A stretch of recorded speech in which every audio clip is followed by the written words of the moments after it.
हरे कृष्णा। तो आज जो टॉपिक हम लेने वाले हैं वो ये है, how to handle provocations. Yes, we are so easily provoked. ये कहावत है, the greatness of a man is known by how nicely he responds to provoking situations. यानी कि उत्तेजनात्मक स्थिति के अंदर कोई कैसे रिस्पॉन्ड करता है या रिएक्ट करता है, इससे पता लगता है कि सामने वाला व्यक्ति कितना महान है। बड़ी बड़ी बातें कई लोग कर लेते हैं, बड़े बड़े फिलोसफर्स हैं, किताब पढ़ते हैं, अच्छे ओरेटर्स हैं, बढ़िया बातें करते हैं, मोटिवेशनल स्पीकर्स। लेकिन प्रोवोकिंग सिचुएशंस को हैंडल करना, well, that is the test of greatness. तो आज हम चर्चा करने वाले इस टॉपिक के ऊपर, how to handle provoking situations. हर व्यक्ति के ना लाइफ में कोई ना कोई हॉट बटन होता है, यानी कि उसको अगर किसी ने दबा दिया, अगर उसको किसी ने छू दिया, तो अरे सामने वाला आग बबूला हो जाएगा। जैसे भगवान श्री कृष्ण की लीलाओं में एक बहुत ही सुंदर उदाहरण आता है of the person known as Muchukund. अब मुच्चकुंद नाम के जो व्यक्ति हैं, इनको देवी देवताओं से आशीर्वाद मिला है, ओके आपने साथ दिया हमारे साथ, हमारे तरफ से युद्ध लड़ने में। What do you want? तो मुझको ने कहा ठीक है, मुझे आशीर्वाद दीजिए, मैं तसल्ली सो जाऊं, I want to take rest. और अगर कोई मुझको नींद से उठाए ना, तो मेरी आंखों की अग्नि से जला के भस्म कर दे। सो कालयवन नाम का व्यक्ति था, भगवान श्री कृष्ण का पीछा कर रहा था। पीछा करते करते गलती से मान बैठा कि ये व्यक्ति यहाँ जो लेटा हुआ है, ये कृष्ण लेटे हुए हैं। तो जगा दिया, पर वो तो मुच्चकुंद है। मुच्चकुंद जगह तुरंत रिएक्ट किया, आंखों से अग्नि निकली, जला के कालयवन को भस्म कर दिया। रिएक्टेड तुरंत, ऐसा। सो ऐसा ही कुछ हम लोग भी करते हैं। आप देखेंगे ना लाइफ में ऐसे लोग जो कि प्रोवोकेशंस को ठीक से हैंडल नहीं कर पाते, तीन तरह से रिस्पॉन्ड करते हैं। एक होती है हैग फिश। अगर हैग फिश को अगर आप छुएंगे ना, मुंह से ना उसके ऐसे स्लिमी सब्सटेंस निकलते हैं। उस तरह से sometimes when people are provoked, so verbal abuse, अबे तेरी तो, अबे तेरी, अबे ओ ए, अरे क्या क्या निकलता है ये हम बता नहीं सकते। हाई फाई वाली गालियां निकलती हैं। जैसे गाड़ी में अगर कोई आस ऐसे बगल से निकल जाए और ओवरटेक कर ले, अबे तेरी, दो चार बढ़िया बढ़िया हाई फाई। हाँ, so verbal abuse in case we are provoked. Second है लाइक ईल। एक मछली होती है ईल, उसमें करंट होता है जी, जैसे ही छुआ करंट लगता है जी। हाँ, सो कुछ लोग ऐसे भी होते हैं जिनको अगर प्रोवोक किया जाए, देन दे फिजिकली अब्यूज। क्या तूने जो किया ना, अब देख तेरी, फिजिकल अब्यूज कर बैठते हैं, जस्ट लाइक ईल। और एक होती है एक्सप्लोडिंग एंट। अगर उसको कोई छेड़ देना, फट जाती है वो। यानी तीसरा रिस्पॉन्स होता है जो कि नेगेटिव रिस्पॉन्स है, वो ये है सेल्फ अब्यूज में लग जाना। अगर किसी ने मेरे को प्रोवोक कर दिया ना, बस ग्रज लेके बैठेंगे, दारू वारू पिएंगे, या फिर दीवारों पर जो है घूंसे मार मार के खून निकाल लेंगे अंगूर अपना हाथ से। अरे भाई, सेल्फ अब्यूज। या फिर कोई जाके सेक्सुअल बैड हैबिट में लग जाएंगे, कुछ खाने पीने लग जाएंगे, कुछ ऐसा सेल्फ अब्यूजिंग एक्टिविटी में लग जाते हैं। सामने वाला कुछ नहीं करेंगे, सामने वाले ने प्रोवोक कर दिया ना, अब देख कुछ नहीं करूंगा मैं, अब जो अपने साथ करूंगा ना। प्रोवोक किसी और ने किया होता है, गुस्सा किसी और पे निकाल रहा होता है, वो बंदा कहता है अरे मेरे भी क्यों नहीं कर रहा है यार तू। बस सेल्फ अब्यूज, अपने रिश्तों को भी अब्यूज करते हैं। So these are the three negative ways of responding or reacting to the provoking situations. One is like a hagfish यानी verbal abuse करना, दूसरा है eel की तरह यानी कि physical abuse करना, और तीसरा है exploding ant की तरह यानी कि self abuse में लग जाना।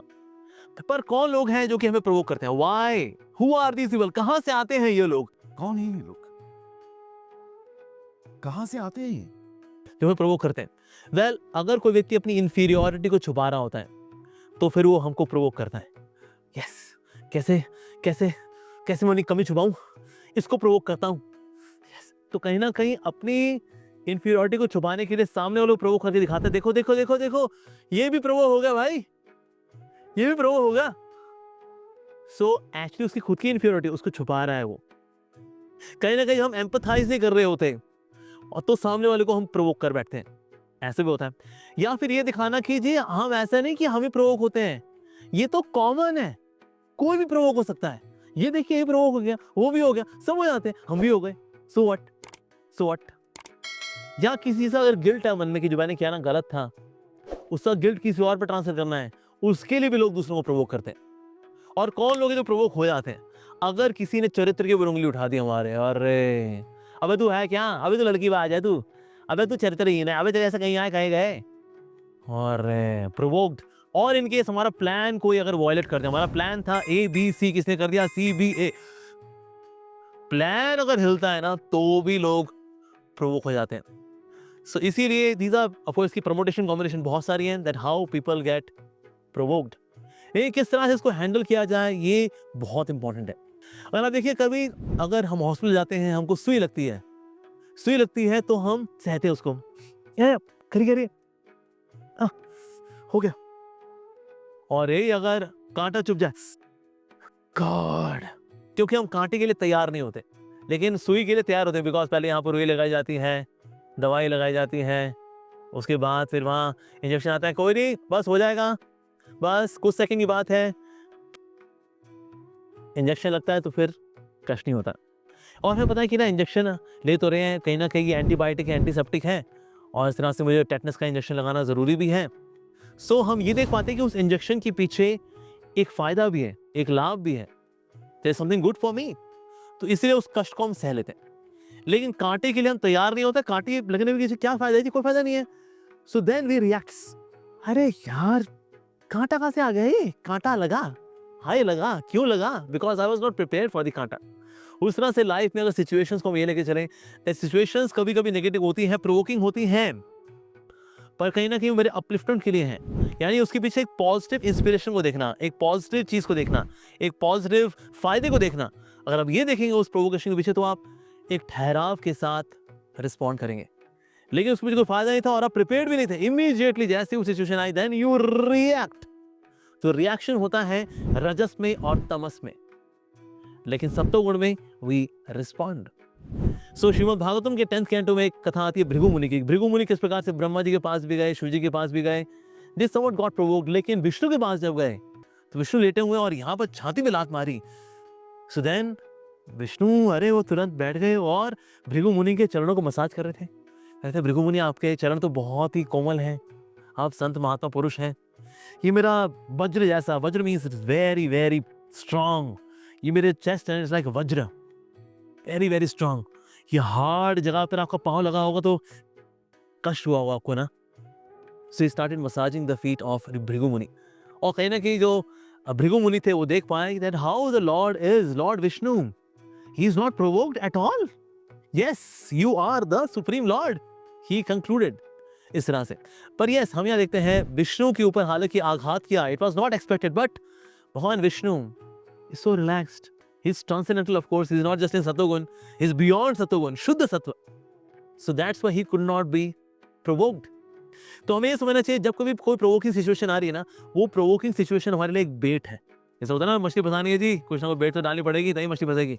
तो ये प्रोवोकिंग सिचुएशन जो आई है ये मेरे जीवन में तिलमिलाहट और लेकर के आने वाली है. तो इसीलिए इस बेट में नहीं फंसना है जी, ये जो खूंटा है ना इसमें नहीं फंसना, ये करना चाहिए. साथ ही हम अपने आप से when we have good self talk, यानी कि जब हमने जैसे नीडल और हमने थॉर्न का एग्जांपल लिया, when we have good self talk, intelligent, sensible, scripturally oriented, self reformation oriented self talk करेंगे ना, then also we can respond to the situations instead of reacting. जिस तरह से कछुआ होता है ना, कछुए के आसपास जैसे ही खतरनाक एनवायरनमेंट आता है, सो उस खतरनाक वातावरण के अंदर क्या करता है, अपने लिम्स को विड्रॉ कर लेता है. उस तरह से कभी अगर प्रोवोकिंग सिचुएशन आए तो उस वक्त अपनी कॉन्शियसनेस को बजाय कि हम बाहर की ओर लेकर के जाएं, वी रिएक्ट, अपने लिम्स को यानी अपनी कॉन्शियसनेस को सिकोड़ लेना चाहिए. और जैसे ही when you are more in a suitable state of mind, favourable state of mind, equipoised mind, then respond. इसे कहा जाता है when you are angry do not speak, otherwise you are going to give the best speech which you are going to regret. कि काश उस वक्त मुंह ना खुला होता रे. यस. सो जिस तरह से टॉर्टवाइस अपने लिम्स को अंदर विड्रॉ करता है, उसी प्रकार से इनर स्ट्रेंथ के शेल के अंदर अपनी कॉन्शियसनेस को विड्रॉ करना चाहिए, हेल्दी सेल्फ टॉक्स करनी चाहिए, और साथ ही एक कंपैशनेट व्यू लेकर के आना चाहिए. जैसे भगवान विष्णु ने दिखाया भृगु मुनि के प्रति. Bhrigu Muni offended him but he could compassionately see, अरे यहाँ पर आए हैं, आपको कष्ट हुआ, मेरी वजह से आपको कष्ट हुआ, राइट. इवन तो हुआ उल्टा है, यहाँ पर भृगु मुनि ने लात मारी है, पर यहाँ पर क्योंकि भगवान विष्णु का एक कंपैशनेट व्यू है towards the whole situation, that's why he could respond to the whole situation. अब जब हनुमान जी लंका में थे तो उनकी पूंछ में लगी आग. अच्छा, कपड़ा कहाँ से आया? लंका से. घी कहाँ से आया? तेल कहाँ से आया? लंका से. आग कहाँ से लगाई गई थी? आग भी लंका की थी. तो जली किसकी? लंका की. लेकिन उस वक्त हनुमान जी ने क्या किया? हनुमान जी ने देखा ओके पूछ में आग लगा रहे हैं, ही डिड नॉट रिएक्ट। वो देख रहे थे ओके लगा रहे हैं, आग लगा रहे हैं, ऑलराइट। मेरे को ये भी था मैं टूर करके आऊं भाई, लंका का देख करके आऊं कि एक तो लंका में भला इसका स्ट्रक्चर कैसा है, कितने सैनिक हैं इनके पास, सारा हिसाब किताब थोड़ा देखना भी है। चलो देख करके आते हैं और साथ साथ में थोड़ा सा लंका में आग भी लगा दें, बिकॉज कहीं ना कहीं ना वो त्रिजटा ने हिंट किया था कि मैंने सपने में देखा है कि लंका में आग लग गई है और मुझको लग रहा है ये सपना सच्ची होने वाला, तो चलो ये सपना सच कर ही देते हैं। So that's why he responded to the situation. But yes, ऐसा नहीं कि वो इतने प्रोवोक्ड हो गए कि उन्होंने अशोक वाटिका में भी आग लगा दी और विभीषण के घर में भी आग लगा दी। ना ना ना, विभीषण के घर में भी आग नहीं लगाई और अशोक वाटिका में आग नहीं लगाई, बाकी जो आग लगाई, that means he was consciously there, so he responded to the situations, did not react to the situation. यानी गुस्सा था लेकिन गुस्सा कंट्रोल था। So in this way we can learn to respond to provoking situations. Situations आती हैं, अगर उसमें आपने रिएक्ट कर दिया तो आप गए।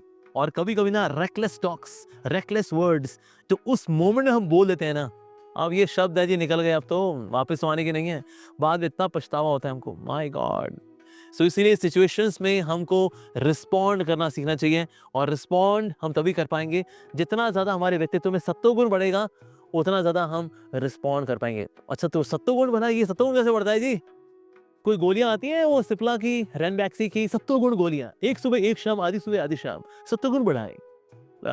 सत्वगुण तो भक्ति से ही बढ़ता है, तो जितना ज्यादा हमारे हृदय में भक्ति बढ़ेगी उतना सत्वगुण ही बढ़ेगा, लोअर मोड्स कम होंगे, रजस तमस कम होंगे, and then you will see that you are responding more to situations instead of reacting to the situations. Thank you very much for watching. Hare Krishna. Srila Prabhupada,